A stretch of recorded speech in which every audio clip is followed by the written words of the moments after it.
नमस्कार सभी साथियों को, स्वागत है आपके अपने चैनल हिंदी ओशियन में। आज हम स्कंदगुप्त नाटक पढ़ेंगे। इससे पहले 3 नाटक आपके सिलेबस के अनुरूप हो चुके हैं।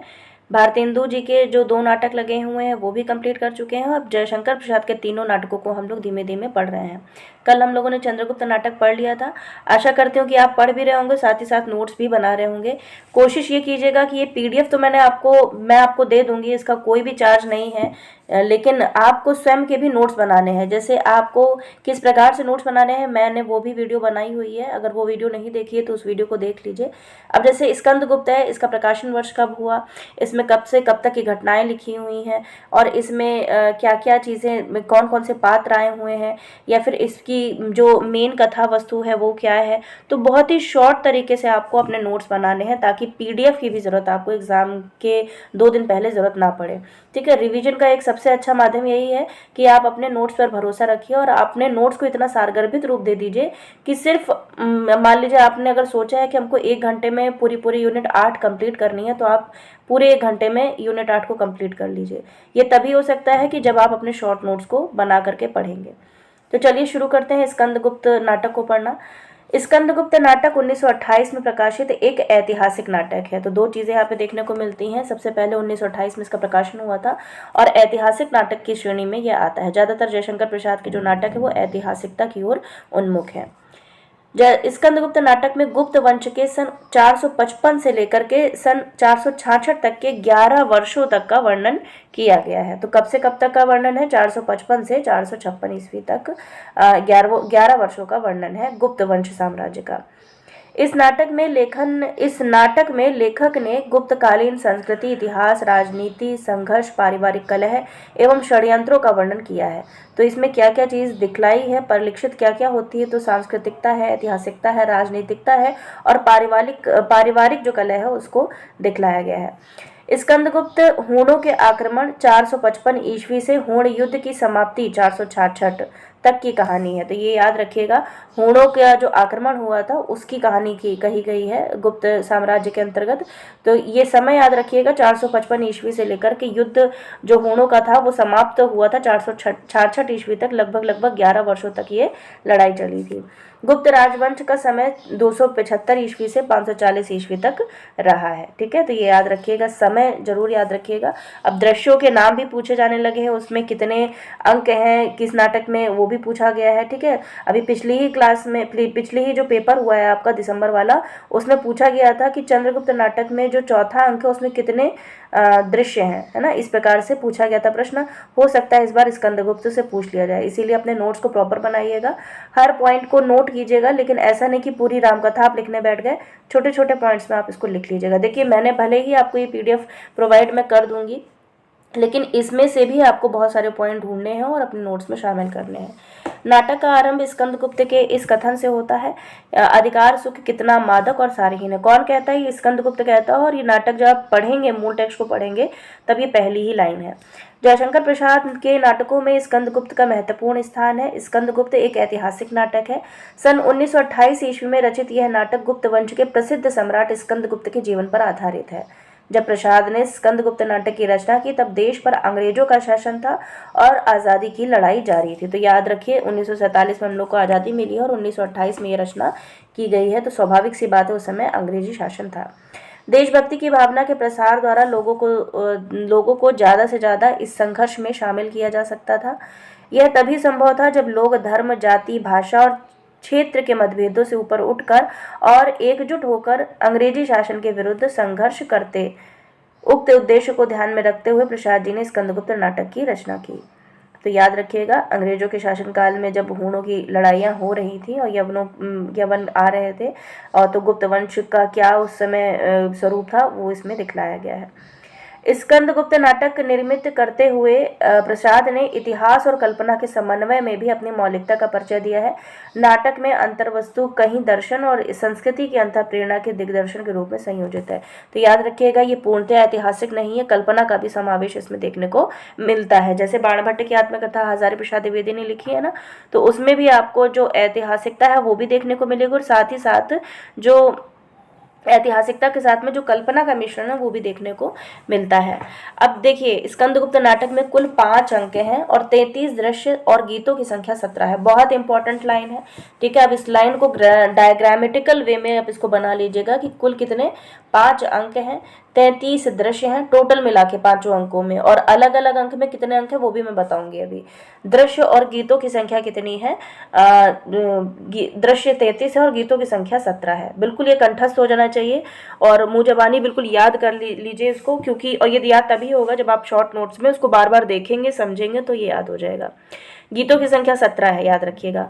अब देवसेना के 5 गीत हैं। देखिए, बहुत डिटेल में बता रही हूँ। देवसेना के कितने गीत हैं? टोटल 5 गीत हैं। विजया के 2 गीत हैं, नर्तकियों के 2 गीत हैं, नेपथ्य से 2 गीत हैं, देवसेना की सखी का 1 गीत है, मातृगुप्त और मुदगल का सम्मिलित स्वर में प्रार्थना गीत 1 है, और मातृगुप्त के 2 गीत हैं, समूह गायन 1, और स्कंदगुप्त का 1 गीत है। ठीक है, वैसे तो ये प्रश्न नहीं बनना चाहिए, लेकिन मूल टेक्स्ट को पढ़ेंगे ना तो आपको काउंट करना ना पड़े, इसी वजह से मैंने ये पॉइंट शामिल कर दिया है कि देवसेना के कितने गीत हैं, विजया के कितने गीत हैं, और जो मातृगुप्त हैं वो वैसे तो मातृगुप्त कवि हैं और उनके भी 2 गीत इसमें हैं। अब देखिए, प्रथम अंक में 7 दृश्य हैं, नोट करते चलिएगा, ठीक है, क्योंकि दृश्यों के हो सकता है इस बार पूछें कि कितने दृश्य हैं, हो सकता है अब दृश्यों का नाम भी पूछ लें, है ना, कि दूसरा दृश्य का नाम है उज्जैनी में गुप्त साम्राज्य के स्कंधावार, तो आपको ये तभी याद हो पाएगा जब आप मूल टेक्स्ट को पढ़ लेंगे। मैं बार बार कहती हूँ कि रटने से अच्छा है एक बार पिक्चर को देख लिया जाए, और पिक्चर वो तभी देखेंगे जब आप साहित्य को पढ़ लेंगे, है ना। तो प्रथम दृश्य क्या है? उज्जैनी में गुप्त साम्राज्य के स्कंधावार में स्कंदगुप्त और पर्णदत्त 4 दूत और चक्रपालित का दृश्य दिखलाया गया है। दूसरा दृश्य में कुसुमपुर के राजमंदिर में सम्राट कुमारगुप्त, भटार्क, मुदगल, धातुसेन, पृथ्वीसेन आदि, बाद में अनंत देवी और नर्तकियां भी वहां आ जाती हैं। तीसरा दृश्य में देखें तो पथ में मातृगुप्त और मुदगल, बाद में कुमारदास भी आ जाता है। चौथे दृश्य में अनंत देवी के प्रकोष्ठ, कोई भी इमारत का आंगन जो होता है वो प्रकोष्ठ कहलाता है, तो अनंत देवी के प्रकोष्ठ में अनंत देवी और दासी जाया फिर भटार्क भी आ जाता है। पांचवा दृश्य अनंतपुर के द्वार पर शरणवांग का पहरा है। छठे दृश्य में नगर के एक पथ पर मुदगल और मातृगुप्त है, और अंतिम जो प्रथम अंग का अंतिम दृश्य है, 7वां दृश्य, उसमें अवंती दुर्ग में देवसेना, विजया और जयमाला फिर बंधु वर्मा का आक्रमण से उत्पन्न स्थिति पर चिंता दिखलाई गई है। दूसरे अंक में क्या होता है? दूसरे अंक में स्कंदगुप्त अपने लक्ष्य के लिए प्रयासरत होता है, परंतु उसके सामने समस्याएं होती हैं, एक गृह संघर्ष और दूसरा बाहरी आक्रमण से देश की रक्षा। तो 2 प्रकार से संघर्ष इसमें दिखलाया गया है, एक तो गृह जो संघर्ष चल रहा है, और जो बाहरी जो आक्रमण है हूणों के द्वारा, उसको लेकर के चिंतित है। गृह संघर्ष का पता अनंत देवी और भटार्क के षड्यंत्रों से चलता है। इसी अंक में वे दोनों देवकी की हत्या का षड्यंत्र रचते हैं। कौन? भटार्क और अनंत देवी। तो देवकी की हत्या का षड्यंत्र रचते हैं ये दोनों। उसी समय स्कंदगुप्त कुसुमपुर पहुंचकर पहले अपनी माता की रक्षा करता है, उसके बाद दुश्मनों से सामना करने के लिए वह अपनी सारी सैन्य शक्ति को एकजुट करके राज्य प्राप्त करने में सफल सिद्ध होता है। उसे राज्य की प्राप्ति होती है, दूसरी ओर दुश्मनों के सामने बंदी बना लिया जाता है। अब इसमें दृश्यों की संख्या कितनी है? दृश्यों की संख्या 7 है। पहले दृश्य में मालव में शिप्रा तट कुंज में देवसेना और विजय स्कंदगुप्त के प्रति विजया के आकर्षण का संकेत मिलता है, विजया है यहाँ पे, ठीक है। दूसरा दृश्य मंठ में प्रपंच बुद्धि, भटार्क और शर्वनाग का है। तीसरा दृश्य देवकी के राजमंदिर के बाहरी भाग में मदिरोमंत शर्वनाग का प्रवेश है। चौथा दृश्य बंदीगृह में देवकी और रामा का दृश्य है। पांचवा दृश्य अवंती दुर्ग में बंधु वर्मा, भीम वर्मा और जयमाला, बाद में देवसेना का आगमन है। छठा दृश्य में पथ में भटार्क और उसकी माता कमला का है। सातवां दृश्य मालव की राजसभा में बंधु वर्मा, भीम वर्मा, मातृगुप्त, मुदगल, स्कंदगुप्त, गोविंदगुप्त, देवकी, बंधु वर्मा, जयमाला और देवसेना आदि दिखलाए गए हैं। तीसरे अंक में क्या होता है? इस अंक में भटार्क, प्रपंच बुद्धि और अनंत देवी के षड्यंत्र का सामना करना, स्कंदगुप्त और मातृगुप्त के द्वारा देवसेना की रक्षा करना। तो जो स्कंदगुप्त और मातृगुप्त हैं, इन्हीं का नाम कालिदास। पश्चिमोत्तर की सीमाओं से दुश्मनों का आक्रमण, भटार्क का धोखा देना, युद्ध भूमि में दुश्मनों से दुश्मनों से मोल जाना, भिड़ जाना या भटार्क को तत्पश्चात क्षमा कर देना आदि शामिल है, ठीक है। थोड़ा सा वर्तनी की शुद्धि है। तीसरे अंक में 6 दृश्य है। पहला दृश्य शिप्रा तट पर प्रपंच बुद्धि और भटार्क। दूसरा दृश्य शमशान में स्कंदगुप्त जो देवसेना और वुज्य के आने पर छिप जाते हैं। मगध में अनंत देवी, पुरगुप्त, विजय और भटार्क। चौथा दृश्य उपवन में जयमाला और देवसेना कुछ सखियां हैं। पांचवें दृश्य में गांधार घाटी के रणक्षेत्र में बंधु वर्मा द्वारा सैनिकों का उद्बोधन है। छठा दृश्य में दुर्ग के सामने कुंभा का रणक्षेत्र, चक्रपालित और स्कंद फिर भटार्क का आगमन है। ऐसे ही चौथा जब दृश्य आता है तो चौथा अंक जब आता है तो इस अंक में विपरीत परिस्थितियों और षड्यंत्रों में अकेला ही जूझता हुआ दिखाया गया है। कौन? स्कंदगुप्त। उसकी मां का स्वर्गवास, जीवन के दूसरे साधन में व्यस्तता, भटार्क के कारण भुज्य और अनंत देवी में विरोध की स्थिति, शर्वनाग से प्रभावित विजय का भी देश कल्याण की भावना से प्रेरित होकर क्रियाशील होना। यहाँ विजया है, ठीक है, विजया का भी ये एक स्त्री पात्र है। फिर उसके बाद देवकी की मृत्यु से भटार्क को भी बहुत बड़ी शिक्षा मिलती है और वह संघर्ष से विमुख होकर रहने का संकल्प, प्रेम के क्षेत्र में भी अनेक महत्वपूर्ण परिवर्तन, विजय का स्कंद से फिर आसक्त होकर हूणों से भयभीत देवसेना को सहायता करना और अनेक प्रकार की उलझनों के बावजूद भी देवसेना के अनुराग के प्रति स्कंदगुप्त को सजग बताया जाता है। फिर चौथा अंक में 7 दृश्य हैं। पहला दृश्य प्रकोष्ठ में विजया और अनंत देवी हैं। दूसरा दृश्य भटार्क के शिविर में नर्तकी का गीत है। तीसरे दृश्य में कश्मीर के न्यायाधिकरण में मातृगुप्त, दंडनायक देवव्रत और वैश्या मालिनी जो कभी मातृगुप्त की प्रेयसी रही थी। चौथे दृश्य में इस दृश्य में धातुसेन और प्रख्यात कीर्ति है। पांचवा दृश्य बिहार के समीप चातुष्य पथ और छठा दृश्य पथ में विजय और मातृगुप्त, फिर चक्रपाणी और भीमवर्मा का आगमन है। सातवां दृश्य कमला की कुटिम में विचित्र स्थिति में स्कंदगुप्त पराजित और निराश दिखलाया गया है। और जो अंतिम अंक है, पांचवा अंक, तो स्कंदगुप्त में 5 अंक हैं और चंद्रगुप्त में 4 अंक हैं और ध्रुव स्वामिनी में 3 अंक हैं। तो ये याद रख कर लीजिएगा, स्कंदगुप्त में 5 हैं। इस अंक में भटार्क के दक्ष सैन्य संचालन के कारण विपक्ष का महत्वपूर्ण गढ़ बिखर जाता है। अनंत देवी और धर्म संघों में विरोध की स्थिति उत्पन्न होती है।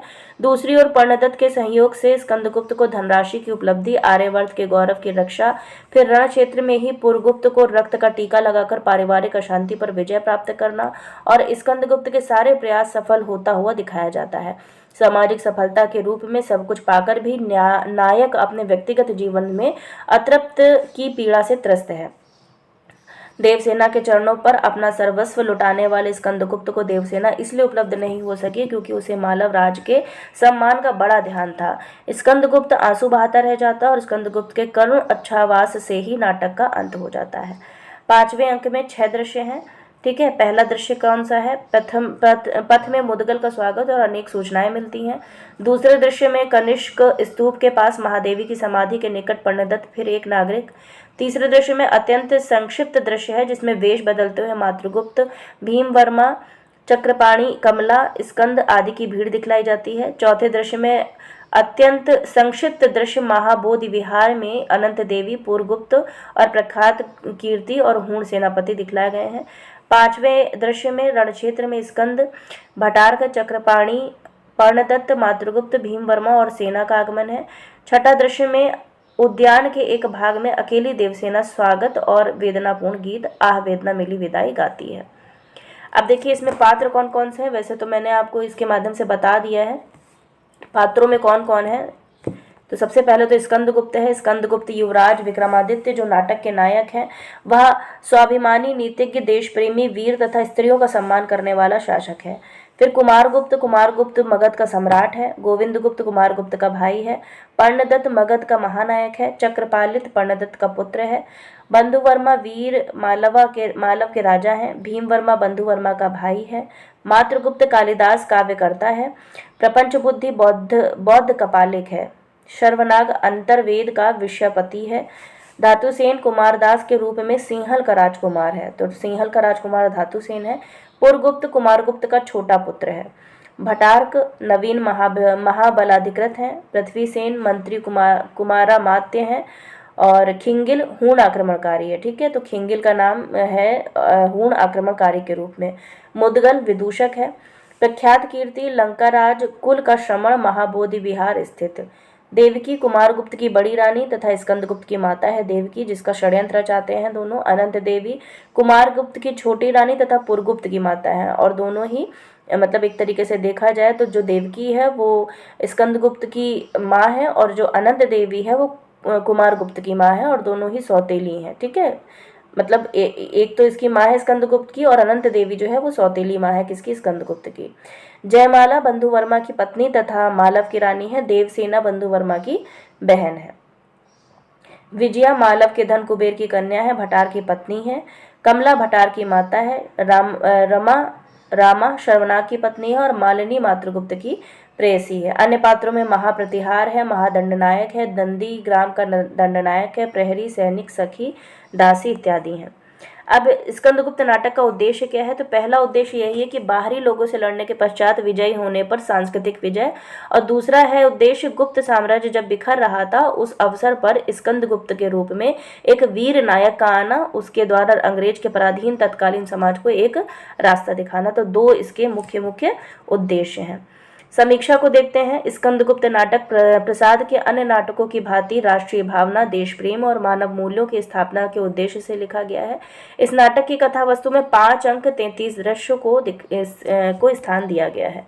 ठीक है, नाटक के प्रथम अंक में 7 दृश्य, इसको नोट कर लीजिएगा, डायग्राम में लिख लीजिएगा। कैसे 5 अंक हैं, जैसे स्कंदगुप्त में पहला जो अंक है उसमें 7 दृश्य हैं, दूसरे में कितने हैं, दूसरे में 7 दृश्य हैं, और तीसरे में 6 दृश्य हैं, और 5वें अंक में 6 दृश्य हैं। ठीक है, इस तरीके से याद कर लीजिएगा, और इसके नाम क्या है उसको भी आप शॉर्ट में नोट कर लीजिएगा। गुप्त साम्राज्य के सम्राट कुमारगुप्त कुसुमपुर में विलासी जीवन व्यतीत करते हैं और उन्हें मदिरा व नर्तकियों से ही अवकाश नहीं है। किसको, कुमारगुप्त को, जो स्कंदगुप्त का छोटा भाई है। और वह अपनी छोटी रानी अनंत देवी वश में है और अनंत देवी अपने पुत्र पुरगुप्त, अच्छा कुमारगुप्त उसका बेटा है, पुरगुप्त जो है वो अनंत देवी का बेटा है और उसका बेटा कुमारगुप्त है। तो पुरगुप्त को राजा बनाना चाहती है कौन, अनंत देवी। बड़ी रानी देवकी असहाय है और उसका पुत्र स्कंदगुप्त होते हुए भी अपने दायित्व व पद के प्रति उदासीन सा है। उसे साम्राज्य का अंधकारपूर्ण भविष्य स्पष्ट दिखाई पड़ता है और वह गुप्त वंश के उत्तराधिकार के नियमों की अव्यवस्था देखकर चिंतित भी है, क्योंकि उसे यह विश्वास नहीं था कि वह राज्य का उत्तराधिकारी भी होगा। मालव राज्य पर विदेशी आक्रमण करते हैं और स्कंदगुप्त समय पर वहां पहुंचकर राज्य की रक्षा करता है। इधर राजधानी में अनंत देवी कुचक्र रचती है और कुमारगुप्त का निधन होता है। मंत्री पृथ्वीसेन, महादंडनायक और महाप्रतिहारी विद्रोह पसंद नहीं करते, अतः वह तीनों ही आत्महत्या कर लेते हैं। भटार्क अनंत देवी को सहयोग देता है और बौद्ध कपालिक प्रपंच बुद्धि भी उनके साथ मिल जाता है। अनंत देवी अब देवकी को हत्या का षड्यंत्र रचती है और शर्वनाग को इसके लिए तैयार किया जाता है, पर उसकी साध्वी रत्नी रामा विरोध करती है। शर्वनाग उसकी बात नहीं मानता, लेकिन ठीक समय पहुंचकर स्कंदगुप्त अपनी माता की रक्षा करता है। अनंत देवी उससे क्षमा की प्रार्थना करती है और वह उससे कहता है, कुसुमपुर में पुरगुप्त को लेकर चुपचाप बैठी रहो, जाओ, मैं स्त्री पर हाथ नहीं उठाता, परंतु सावधान, विद्रोह की इच्छा न करना, नहीं तो क्षमा असंभव है। ठीक है, आगे स्कंदगुप्त अपनी माता देवकी के साथ उज्जैनी आता है और वहां उसका राज्याभिषेक होता है। वह मालव के धन कुबेर की कन्या विजया की ओर आकृष्ट है और उसे यह भास नहीं होता कि मालव कुमारी देवसेना भी उसे मन ही मन प्रेम करती हैं। किसको, स्कंदगुप्त को। यद्यपि विजया के हृदय में भी स्कंदगुप्त के प्रति प्रेम था, परंतु वह लोलुप प्रकृति की नारी थी और वह यह भी सोचती है कि संभवतः देवसेना के सामने स्कंदगुप्त उसे स्वीकार नहीं करेगा, अतः वह भटारकों को वर्ण करती है। उधर देवसेना को जब यह ज्ञात होता है कि स्कंद वस्तुतः विजया की ओर आकृष्ट है, तब वह उदासीन होकर अपनी प्रेम भावना को मन में ही रहने देती है। भारत पर हूणों के आक्रमण जारी थे और स्कंदगुप्त सैन्य संगठन में रत रह उनसे मोर्चा लेता है, पर उसकी विमाता पुनः षड्यंत्र करती है। भटार्क साम्राज्य का सेनापति था, वह भी पुरगुप्त और अनंत देवी के साथ मिला हुआ था, अतः वह हूणों को आगे बढ़ाने का मौका देता है। इस प्रकार वह केवल हूण सेना से युद्ध ही नहीं करता, बल्कि कुंभा का बाँट भी काट देता है। अतः स्कंदगुप्त अपनी सेना सहित आपत्ति में पड़ जाता है। सब यही समझते हैं कि स्कंदगुप्त लहरों की गोद में सदैव के लिए सो गया, परंतु वह अत्यंत कठिन परिश्रम और प्रयास के उपरांत पुनः सैन्य संगठन करता है। भटार्क भी अब सच्चे हृदय से सहयोग देता है और वीर पर्णदत्त तथा देवसेना भी देशवासियों में उत्साह जागृत करते हैं। विजया स्कंदगुप्त से मिलकर पुनः उसका प्रेम प्राप्त करना चाहती है, पर असफल होने पर आत्महत्या कर लेती है। उसका रत्नग्रह भटार्क को प्राप्त होता है और वह उसे सैन्य संगठन के लिए स्कंदगुप्त को सौंप देता है। हूण पुनः आक्रमण करते हैं, पर स्कंदगुप्त उन्हें पराजित कर देता है और अपने जीवन काल में एक बार पुनः आर्यवर्त को हूणों से निरापद बना देता है। वह पुरगुप्त को ही राज्य सौंप देता है और स्वयं आजीवन कुमार रहता है। स्कंदगुप्त के प्रायः सभी अंकों में युद्ध के साथ प्रेम प्रसंग तथा गृह कलह की कथा व्यथा लिपटी हुई है। प्रसाद का यह विश्वास रहा है कि मानव जीवन के श्रेष्ठ गुण मान या मूल्य नारी के कारण ही पृथ्वी पर टिके हुए हैं। इसलिए प्रस्तुत नाटक में नारी चरित्रों के प्रेमादर्शों के माध्यम से प्रसाद ने भारतीय संस्कृति के उज्जवल आदर्शों को मूल्यों को प्रकाशित करने का प्रयास किया है। नारियों के प्रेम में जो उत्सर्ग, तप, त्याग, उच्चता, सौम्यता और क्षमाशीलता मिलती है वह भारतीय संस्कृति का प्राण तत्व है। नाटक के नारी पात्र कमला, रामा, देवसेना, देवकी आदि के चरित्र में जो उत्सर्ग, उच्चता और सौम्यता लक्षित हैं वे प्रसाद की दृष्टि में भारतीय संस्कृति के आधारभूत तथ्य हैं। नाटक में विजया और अनंत देवी के रूप, गर्व और वासनात्मक प्रेम का असत रूप चित्रित करके सत्य प्रेम को आधिकारिक निखारने का प्रयत्न भी किया गया है। स्कंदगुप्त नाटक के 5वें अंक की योजना के अन्य उद्देश्यों के साथ एक उद्देश्य यह भी है कि असत नारी पात्रों अर्थात विजया, आनंद देवी और पुरुष पात्रों भट्टारक और शर्वनाग का हृदय परिवर्तन करके उन्हें राष्ट्रहित और राष्ट्रोद्धार के कार्यों में लगाया जा सके। प्रसाद के सभी ऐतिहासिक नाटकों में इसी तरह का रोमांस प्रवण प्रेमादर्श प्रकट हुआ है। स्कंदगुप्त में श्रृंगारमूलक प्रेम की जो अंतर्धारा बही है उद्देश्यों से उच्च मानव प्रेरित है, राष्ट्र प्रेम की संवेदना को तीव्र करने हेतु है। तो देखा जाए इसमें जो राष्ट्र प्रेम है उसके माध्यम से जो हृदय परिवर्तन है भट्टारक और शर्वनाग का वो कर दिया जाता है और उनको राष्ट्रहित के उद्देश्यों में लगा दिया जाता है प्रसाद जी के द्वारा। स्कंदगुप्त के कथानक का ढांचा ऐतिहासिक होने के पीछे एक कारण अंग्रेजी पराधीनता भी ठहरती है। स्वाधीनता संग्राम के दौरों में रचनाकारों के पास अभिव्यक्ति की ऐसी व्यापक स्वाधीनता नहीं थी कि वे ब्रिटिश हुकूमत के प्रति अपने विरोध को सीधे शब्दों में व्यक्त कर सके। इसलिए भारतेंदु से लेकर प्रसाद तक अधिकांश लेखक प्रतीकों के ढांचे में राष्ट्रीय चेतना व्यक्त करते हुए नजर आते हैं। स्कंदगुप्त इतिहास का वह नायक है जिसने विदेशी आक्रांताओं को पराजित किया था। उसका नायक होना सीधे सीधे राष्ट्रीय स्वाधीनता संग्राम की प्रतीकात्मक अभिव्यक्ति है। ब्रिटिश सत्ता का स्थान शक और हूण आक्रमणकारियों के लिए है। हिंदू मुस्लिम सांप्रदायिकता के लिए बौद्ध ब्राह्मण मतभेद को माध्यम बनाया गया है, जबकि बंधु वर्मा और भीम वर्मा के त्याग के माध्यम से विभिन्न क्षेत्रवादी ताकतों को संदेश दिया गया है कि देश के व्यापक हित में संकीर्ण हितों का त्याग करें। इस नजरिए से देखने पर यह समझना मुश्किल नहीं रह जाता कि प्रसाद की नज़र गुप्तकाल पर नहीं बल्कि 1928 ईस्वी के भारत पर है। ठीक है, तो यहाँ पर किस प्रकार से गुप्तकाल में हो रहे षड्यंत्रों को उन्होंने स्कंदगुप्त नायक के रूप में जो कथा गढ़ी है वो बिल्कुल अतुलनीय है और देखने में लगती है कि एकदम सत्य है, क्योंकि सत्य तो है ही, ऐतिहासिकता तो इसमें समावेश है ही, साथ ही साथ कल्पना को भी इन्होंने बहुत अच्छी तरीके से मिश्रित किया गया है। अब डॉक्टर जगन्नाथ प्रसाद शर्मा क्या कहते हैं? ये कहते हैं कि नाटक की भाषा को परिष्कृत, संस्कृत नष्ट तो बतलाया है और उसकी प्रशंसा की है। किसने? जगन्नाथ प्रसाद शर्मा ने। किंतु संवाद प्रयोजन की दृष्टि से इस प्रकार की भाषा को नाटकीयताहीन स्वीकार किया गया है। नाटक में अभिनयता और रंगमंचीयता को अधिक महत्व देने के कारण उन्होंने प्रसाद की परिष्कृत और काव्यात्मक भाषा को नाटक के मंचीकरण के लिए उचित नहीं माना। वैसे भी आपको पता ही होगा कि नाटक के जितने भी प्रसाद हैं, जितने भी नाटक हैं प्रसाद जी के, जयशंकर प्रसाद जी के, वो नाटक सभी अगर देखा जाए तो रंगमंच की दृष्टि से उतने खरे नहीं उतरते हैं, है ना। बाकी ध्रुव स्वामिनी तो बाद में आता है जिसको रंगमंच पर प्रदर्शित भी किया गया है, लेकिन बाकी जितने इनके ऐतिहासिक नाटक हैं वो रंगमंच की दृष्टि से सही नहीं है। और वो स्वयं जो प्रसाद जी हैं वो कहते भी हैं कि रंगमंच जो है वो नाटक के लिए होने चाहिए, नाटक रंगमंच के लिए नहीं होना चाहिए। इस प्रकार से उनका वक्तव्य भी है। वस्तुतः मनोभावनाओं की द्वंद्वात्मकता स्थिति का चित्रण करते समय ही भाषा संस्कृत निष्ठ हो गई है, और चूंकि प्रसाद जी ने अपने नाटकीय पात्रों के चरित्र चित्रण में अंतर्द्वंद पर विशेष बल दिया है, अतः उनकी भाषा संस्कृत बहुल व सामान्य युक्त जान पड़ी है, पर उन्होंने भाषा की सरलता और सुबोधता पर भी ध्यान रखा है। इस प्रकार स्कंदगुप्त की भाषा को दुरूह नहीं कहा जा सकता तथा उनमें ओज, प्रसाद व माधुर्य नामक तीनों गुण दृष्टिगोचर होते हैं। अब अन्य आलोचक क्या कहते हैं स्कंदगुप्त नाटक के बारे में? डॉक्टर बच्चन के शब्दों में, वास्तविकता तो यह है कि वे वर्तमान में अपने समसामयिक समस्याओं के बिंदु से अतीत को देखते और भविष्य को परिकल्पित करते हैं। वे कौन? जयशंकर प्रसाद। अतीत, वर्तमान और भविष्य उनके लिए अखंड, एक कालिक और अविभाज्य है। तो ये वक्तव्य है बच्चन सिंह के द्वारा, किसके लिए? जयशंकर प्रसाद के लिए। दशरथ ओझा के शब्दों में, इस नाटक में मनुष्य को पूर्णता पर पहुंचाने का एक मार्ग दिखाया गया है जिसे भागवत धर्म कहते हैं। तो भागवत धर्म कहने वाले दशरथ ओझा हैं। प्रोफेसर वासुदेव के शब्दों में कहते हैं, प्रसाद जी ने भारतीय इतिहास के इन गौरवपूर्ण पृष्ठों को नाटक का रूप केवल इसलिए नहीं दिया कि वह इसके माध्यम से अतीतकालीन भारतीय संस्कृति का गुणगान करना चाहते थे, अपितु उन्होंने अतीत के माध्यम से वर्तमान का अध्ययन किया है, समसामयिक समस्याओं को उठाया है और उसका समाधान प्रस्तुत किया है तथा अनागत के लिए संदेश भी दिया है।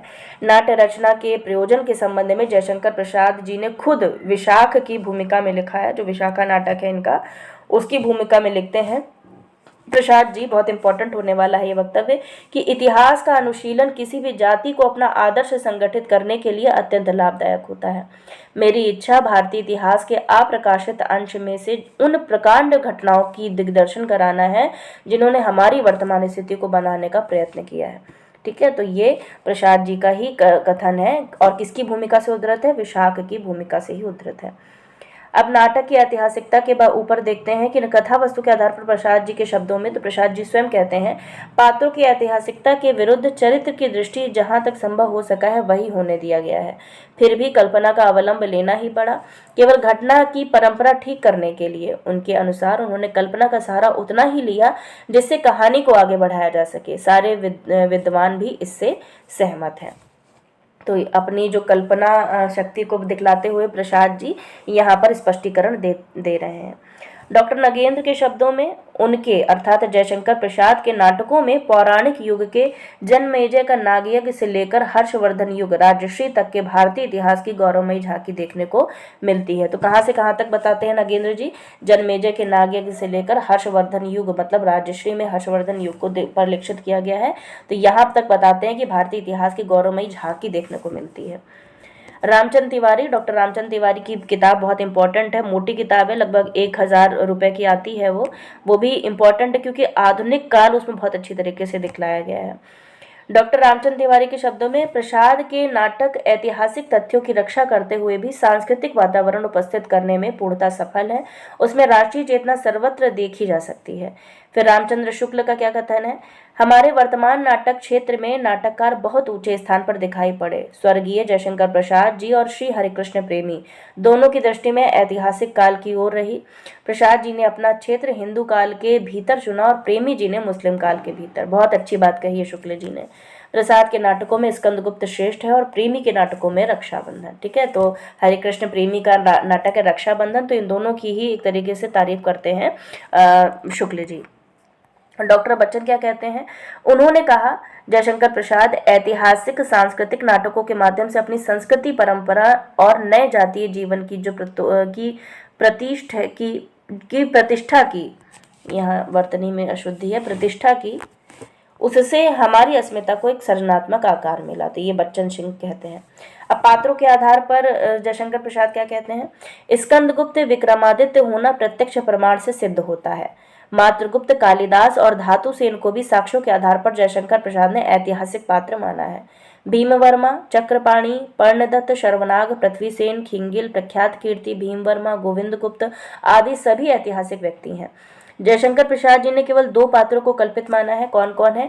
इनमें से प्रपंच बुद्धि और मुदगल है। ठीक है, तो काल्पनिक पात्रों में अगर देखा जाए तो प्रपंच बुद्धि और मुदगल है। स्त्री पात्रों में स्कंद की जननी का नाम मैंने देवकी रखा है। तो स्वयं प्रसाद जी अपने शब्दों में बताते हैं कि कौन कौन जो कल्पित पात्र हैं उनको, और जो कौन वास्तविक पात्र हैं ऐतिहासिकता में शामिल किया। जैसे मातृगुप्त है, मातृगुप्त का अन्य नाम कालिदास है ना, तो कालिदास आपको इस नाटक में भी देखने को मिलेंगे और जब आप आषाढ़ का एक दिन नाटक पढ़ेंगे उसमें भी आपको कालिदास का चित्रण देखने को मिलेगा। अच्छा, एक चीज़ और मैं बता दूं, मैं पढ़ तो ले रही हूँ लेकिन आपको क्या करना है कि जैसे चंद्रगुप्त के पात्र हैं और स्कंदगुप्त के पात्र हैं, ध्रुव स्वामी के पात्र तो आप पहचान जाते हैं, लेकिन ज़्यादातर कन्फ्यूजन बच्चों को स्कंदगुप्त और चंद्रगुप्त के पात्रों को लेकर होता है। ठीक है, तो पात्रों को एक दो बार आप रिविजन करेंगे ना तो आपको याद हो जाएगा। नाटक जिसने नहीं भी पढ़ा होगा, इन 2 पीडीएफ्स को बहुत अच्छे तरीके से पढ़ लीजिएगा, तो जो मोटा मोटा आपको समझ में आना चाहिए कि क्या है चंद्रगुप्त नाटक में, स्कंदगुप्त नाटक में, वो आपको समझ आ जाएगा। ठीक है, क्योंकि सार के रूप में मैंने आपको बता दिया है संक्षेप में कि क्या कहानी इसमें कही गई है। अब स्कंदगुप्त के एक शिलालेख में क्या मिलता है देखने को, हत्ति रिपुरिव कृष्णो देवकी मभ्युत मिलता है, मतलब एक शिला में ये उत्कीर्ण है। संभव है कि स्कंद की माता का नाम देवकी से ही कवि की को यह उपमा सूझी होती। यहाँ पे इस प्रकार से लिखा हुआ है, तो यहाँ पर वही बताते हैं कि एक शिलालेख में देखने को मिलता है, इसी वजह से हो सकता है कि प्रसाद जी को यहाँ से देवकी नाम रखने की सूझी हो। अनंत देवी का तो स्पष्ट उल्लेख पुरगुप्त की माता के रूप में मिलता है। यही पुरगुप्त स्कंदगुप्त के बाद शासक हुआ। देवसेना और जयमाला वास्तविक और काल्पनिक पात्रों दोनों हो सकते हैं। विजया, कमला, रामा और मालिनी जैसी दूसरी नामधारी स्त्री को भी उस काल में संभावना है, तब भी ये कल्पित है। कहानी भी ऐतिहासिक पात्रों के इर्द गिर्द घूमती है। अब देखिए, कथन बहुत इंपॉर्टेंट है, जो इसमें कथन बोले गए हैं पात्रों के द्वारा, उनको पढ़ लीजिए। सबसे पहला कथन, और ये बार बार पीवाईक्यू में पूछा जाने वाले कथन है। सबसे पहला कथन है, अधिकार सुख कितना मादक और सारहीन है, अपने को नियामक और कर्ता समझने को बलवती स्पृहा उससे बेगार कराती है। किसका कथन है? प्रथम अंक में ही स्कंदगुप्त कहता है। दूसरा है, राष्ट्रनीति दार्शनिकता और कल्पना का लोक नहीं है, ये पर्णदत्त का कथन है प्रथम अंक से ही, और ये पूछा जा चुका है। जितने भी ये अभी मैं बताऊंगी ना, पीवाईक्यू में पूछे जा चुके हैं। तीसरा है, स्त्री की मंत्रणा बड़ी अनुकूल और उपयोगी होती है, प्रथम अंक में धातुसेन कहता है। नहीं तो क्या रोने से, भीख मांगने से कुछ अधिकार मिलता है? जिसके हाथों में बल नहीं उसका अधिकार ही कैसा, और यदि मांगकर मिल भी जाए तो शांति की रक्षा कौन करेगा? प्रथम अंक में भट्टार्क कहता है। अब बहुत से बच्चे कहेंगे कि मैम इसको हम याद कैसे करेंगे? मेरा सेम वही आंसर है कि याद नहीं करना है, रिविजन करना है, और हो सके अभी आपके पास में समय है तो इस नाटक को पूर्णतः पढ़ डालना है। ठीक है, क्योंकि देखिए, आप जब अपने स्कूली जीवन जब जिया होगा तो उसमें भी जब आप हिंदी पढ़ते होंगे तो सभी चैप्टर को पहले मैम पढ़ाती होंगी ना, तब उसके क्वेश्चन आंसर कराती थी ना। अभी क्या हो गया है, जब हम लोग बड़े हो गए तो सोचते हैं कि क्वेश्चन आंसर मिल जाए, सब रेडीमेड मटेरियल मिल जाए और उसको हम पढ़ के पास हो जाए, तो ऐसा नहीं है। जब तक आप साहित्य को पढ़ेंगे नहीं, और ये जो जयशंकर के प्रसाद जी के जो 3 नाटक है ना, इसको ज़्यादातर अभ्यर्थी पढ़ने से बचते हैं। बाकी तो आप पढ़ लेंगे, आषाढ़ का एक दिन पढ़ लेंगे, और सिंदूर की होली पढ़ लेंगे, भारत दुर्दशा और भारत अंधेर नगरी पढ़ लेंगे, लेकिन ये 3 नाटकों को पढ़ने में दिक्कत होती है। क्यों दिक्कत होती है? क्योंकि इसमें ऐतिहासिकता है, उतना आनंद नहीं आता है इस नाटक को पढ़ने में। लेकिन ये भी आप याद रखिए कि इसी में से क्वेश्चन आपको एग्जामिनर देता भी है हर बार, है ना। तो बच के कहाँ जाएंगे? बच के नहीं जा पाएंगे, इसी वजह से कहती हूँ कि मूल टेक्स्ट को पढ़ लीजिएगा।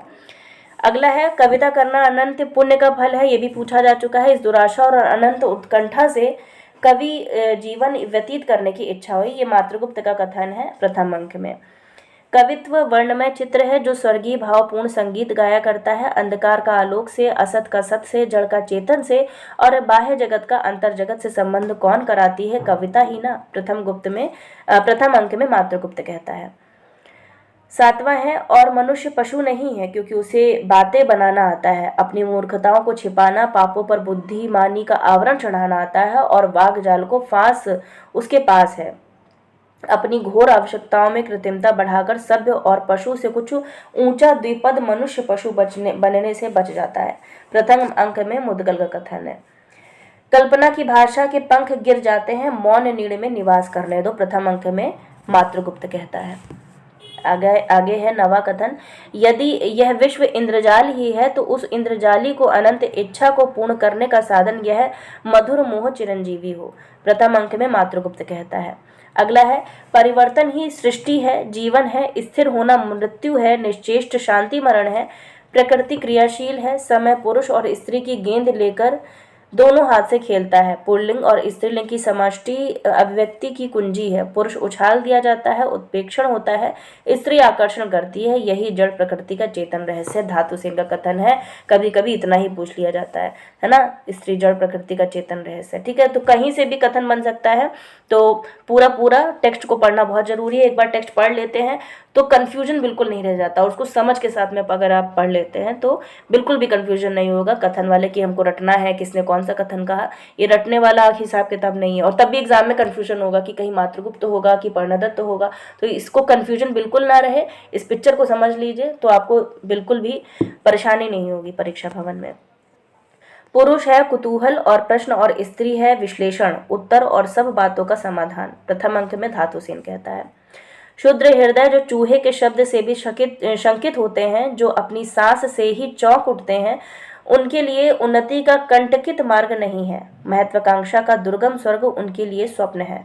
प्रथम अंक में अनंत देवी कहती है, अपनी नियति का पथ मैं अपने पैरों चलूंगी। प्रथम अंक में अनंत देवी का कथन है, मेरा हृदय शूलों के लौह फलक सहने के लिए है, शुद्र विष वाक्य बाण के लिए नहीं। प्रथम अंक में भटार का कथन है, मैं क्रोध से गरजते हुए सिंह की पूंछ उखाड़ सकता हूँ, परंतु सिंहवाहिनी तुम्हें देखकर मेरे देवता कूच कर जाते हैं। प्रथम अंक में शर्वनाक कहता है, किसी के सम्मान सहित निमंत्रण देने पर पवित्रता के हाथ पैर धोकर चौके पर बैठ जाना एक दूसरी बात है, और भटकते थकते उछलते कूदते ठोकर खाते और लुढ़कते हाथ पैर को पूजा कराते हुए मार्ग चलना एक भिन्न वस्तु है। प्रथम अंक में मुद्गल का कथन है, न मैं तू हूँ, न वह, न तू, न हम, न तू, न यह, न तेरा, न हमारा। प्रथम अंक में मातृगुप्त का कथन है।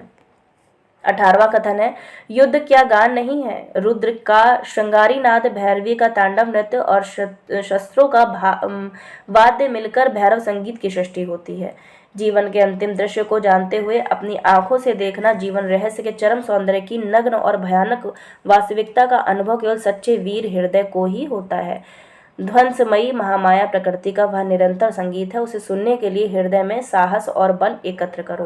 प्रथम अंक में जयमाला का कथन है, स्त्रियों को ब्रह्मांडों की पीड़ितों और विसर्जन करना क्षत्रिय का धर्म है। प्रथम अंक में जयमाला कहती है। अगला है, यह जगत ही नरक है, कृतज्ञता और पाखंड का साम्राज्य यही है। छीना झपटी नोच खसोट, मुंह में से आधी रोटी छीन कर भागने वाले विकट जीव यही तो हैं। शमशान के कुत्तों से भी बढ़कर मनुष्यों की पतित दशा है। द्वितीय अंक में विजया कहती है। अगला है, पीवाईक्यू में पूछा जा चुका है, कई बार आ चुका है, पवित्रता की माप है मलिनता, सुख का आलोचक है दुख, पुण्य की कसौटी है पाप। द्वितीय अंक देवसेना का कथन है। देवसेना के जितने भी कथन है ना, सब इंपॉर्टेंट है और कहीं ना कहीं पूछे जा चुके हैं। अगला है, संसार में जो सबसे महान है वह क्या है, त्याग। त्याग का ही दूसरा नाम है महत्व। प्राणों का मोह त्याग करना वीरता का रहस्य है। द्वितीय अंक में स्कंदगुप्त कहता है, यदि राजशक्ति के केंद्र में ही अन्याय होगा तब तो समग्र राष्ट्र अन्यायों का क्रीड़ा स्थल हो जाएगा। क्रीड़ा स्थल मतलब खेल का मैदान। द्वितीय अंक में चक्रपालित कहता है, धनवानों के हाथ में माप ही एक है, एक विद्या, सौंदर्य, बल, पवित्रता, और तो क्या हृदय भी उसी से मापते हैं, वह माप है उनका ऐश्वर्य। देवसेना कहती है। द्वितीय अंक में विश्वास करना और देना, इतने ही लघु व्यापार से संसार की सब समस्याएं हल हो जाएंगी। द्वितीय अंक में शर्नाक कहता है, लोहा बड़ा कठोर होता है, कभी कभी वह लोहे को भी काट डालता है। मेरे शरीर की धातु मिट्टी है, जो किसी के लोभ की सामग्री नहीं, और वास्तव में उसी के लिए सब धातु अश्व बनकर चलते हैं, लड़ते हैं, चलते हैं, टूटते हैं, फिर मिट्टी होते हैं। दूसरे अंक में धातुसेन का कथन है। धातुसेन,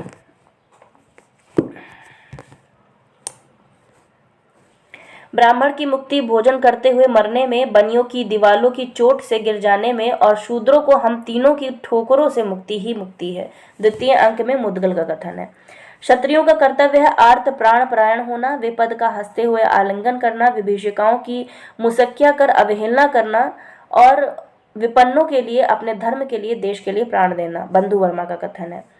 समष्टि में भी व्यष्टि रहता है, व्यक्तियों से ही जाति बनती है, विश्व प्रेम सर्वभूत हित कामना परम धर्म है, परंतु इसका अर्थ यह नहीं हो सकता कि अपने पर प्रेम ना हो। द्वितीय अंक में जयमाला का कथन है।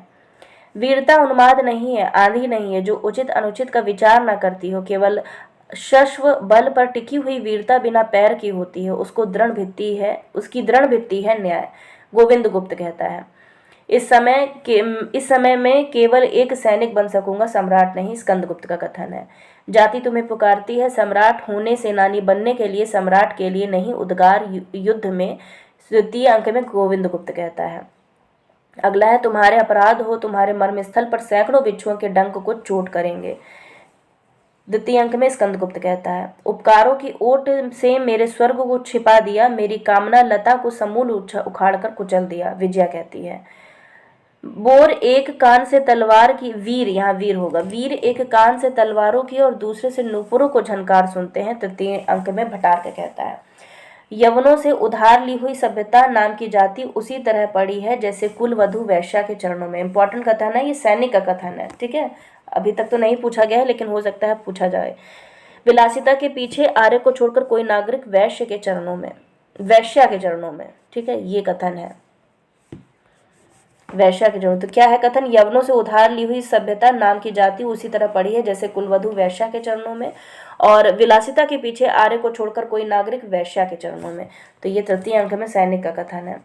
भूला हुआ लौट आता है, खोया हुआ मिल जाता है, परंतु जो जानबूझकर भूल भुलैया तोड़ने के अभिमान से उसमें घुसता है वह उसी चक्रव्यूह में स्वयं मरता है, दूसरों को भी मारता है।